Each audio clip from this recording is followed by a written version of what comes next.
Hola, saludos profesores y estudiantes, compañeros. Me presento, mi nombre es Nicole Sáez, actualmente soy estudiante del segundo semestre de Administración.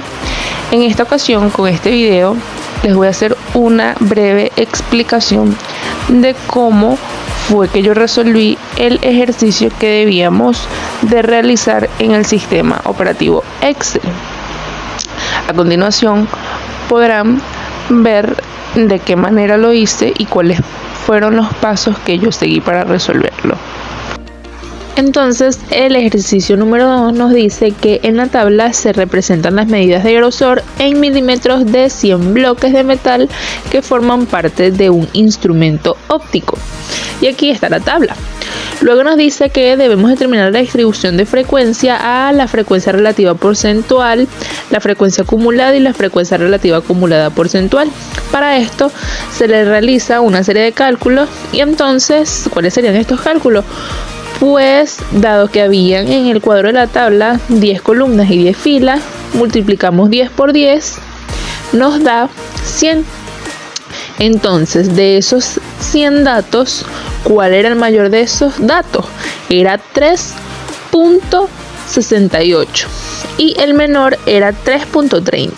Luego de tener claro que la cantidad de datos de esta tabla eran 100, tuve que analizar y cuál era el intervalo que iban a necesitar para hacer este ejercicio y llegué a la conclusión de que la mejor opción era el número 8. Luego procedí a buscar el recorrido según la fórmula. Es el mayor de los datos menos el menor de los datos. Luego de analizar esto, procedí a buscar la amplitud según la fórmula. Es igual al recorrido entre el número de intervalos, que sería 0.38 entre 8. Y el resultado que nos dio fue de 0,0475. El cuello redondo a 0.05. Bueno, ya teniendo en cuenta y teniendo claro que la amplitud sería de 0.05, procedemos a determinar la distribución de frecuencia y las clases. Entonces empezamos 3.30, que es el menor, y utiliza la muestra de amplitud, que sería de 3.05. Esta misma sería de 3.30 al 3.35 y así sucesivamente con cada una de las clases que están los otros intervalos. Y luego procedemos a buscar la medida de cada uno. Ahora tenemos 3.35, lo dividimos entre 2 y el resultado es lo de que colocamos luego de la medida de cada uno de las clases. Luego procedemos a buscar la frecuencia absoluta, que se repiten los números entre 3,30 y el 3.35 de los números que hay. En este caso, habiendo realizado el cálculo claramente, sé que hay 5 números entre 3.30 y 3.35. Se repiten 5 veces y así se realiza cada uno de las clases de los datos que podemos aportar de esto. Es que si realizamos la suma de todas las frecuencias absolutas, deben darnos las mismas cantidades de la tabla que se dio al principio de la operación, o sea, 100 datos. Luego procedemos a la frecuencia acumulada, la cual podemos obtener sumando de manera progresiva cada una de las frecuencias absolutas. Entonces, se sigue manteniendo el número 5, ya que es el primero. Pero continuamos, que sería 5 más 5 igual a 10, más 17 igual a 27, y así cada uno hasta llegar a la última clase, hasta la última frecuencia absoluta. Pero procedemos con la frecuencia relativa. La frecuencia relativa, al dividir la frecuencia absoluta entre 100, que es la cantidad de datos, y esto nos da 0,05. Continuamos entonces a buscar la frecuencia relativa acumulada. Esto lo hacemos a la misma manera con cada uno de estos valores. De 100 dividimos entre 5 entre 100 y estos son los resultados que nos da. Luego procedemos a buscar la frecuencia relativa porcentual. Esta sumamos las frecuencias relativas y las multiplicamos por 100. El resultado lo colocamos aquí y hacemos con cada una de las frecuencias relativas. Luego buscamos en la frecuencia relativa acumulada y utilizaremos la misma manera que hicimos anteriormente. Multiplicamos cada uno por 100 y el resultado lo colocamos de esta manera. De esa manera se concluye entonces la primera parte del ensayo, que era determinar la distribución de frecuencias, la frecuencia relativa porcentual y la frecuencia acumulada, la frecuencia relativa acumulada porcentual. Y ahora procedemos entonces a graficar y realizar los gráficos. Utilizamos la opción que sale arribita, que dice insertar.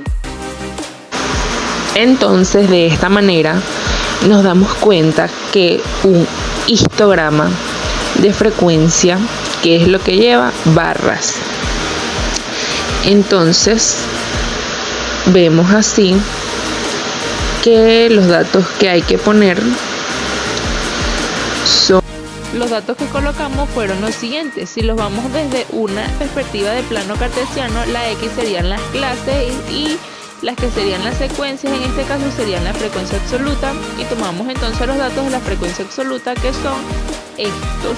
Como le hacemos, el mayor es 47 y aquí quedó, y de las clases cada uno de ellas que se refleja lo mismo. Hacemos como el polígono de frecuencia, el cual es este, se basa solo en puntos. Así continuamos entonces, y aquí se ve marcado todos los cada uno, tanto la frecuencia absoluta como de cada número que lleva. Pasos.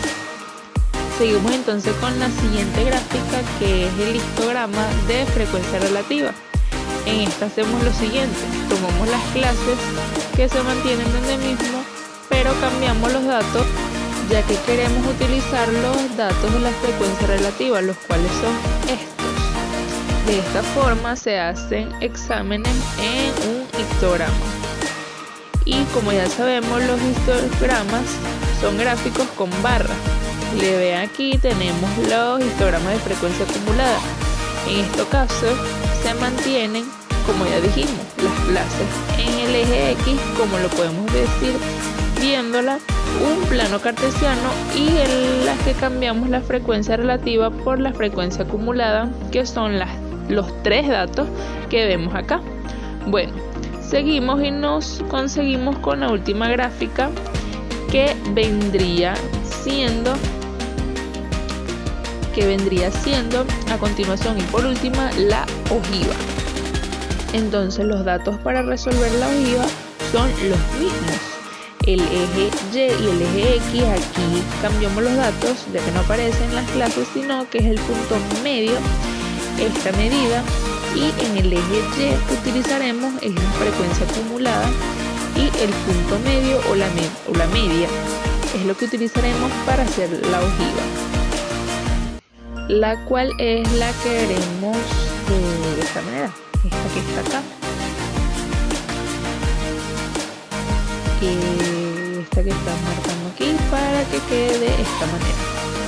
Finalmente, luego de haber terminado con la primera y la segunda parte del ejercicio, la cual eran las gráficas, procedemos al último, que es el tercer paso, que es responder las preguntas que nos hacen. En este caso, la primera pregunta es: ¿cuál es el límite inferior de la sexta clase? Entonces nos vamos a la distribución de frecuencia, y el límite inferior de la sexta clase, vamos contando 1, 2, 3, 4, 5, 6, es de 3.55. De esta manera contestamos la pregunta: ¿cuál es el límite? Volvemos a la distribución de frecuencias y aquí se ve que es 3.50. Marcamos, o sea, respondemos la pregunta. Y seguimos con la otra pregunta, que sería el punto medio de la séptima clase de frecuencia. El punto medio de la séptima clase sería 3.62. Y así sucesivamente vamos respondiendo esta sección de preguntas, que llevan mucho de análisis y observación de la distribución de frecuencias. La otra dice, responde las siguientes preguntas, la cual es la frecuencia relativa de la segunda clase, que sería de 0.05, el porcentaje de los bloques de metal como menos de 3.53 milímetros de grosor. El porcentaje sería del 90%. El porcentaje de bloques de metal de 3.53 milímetros y hasta 3.68 milímetros es del 26%. Y el porcentaje de bloque de metal con 3.30 milímetros o más y menos de 3.49 milímetros es del 74%.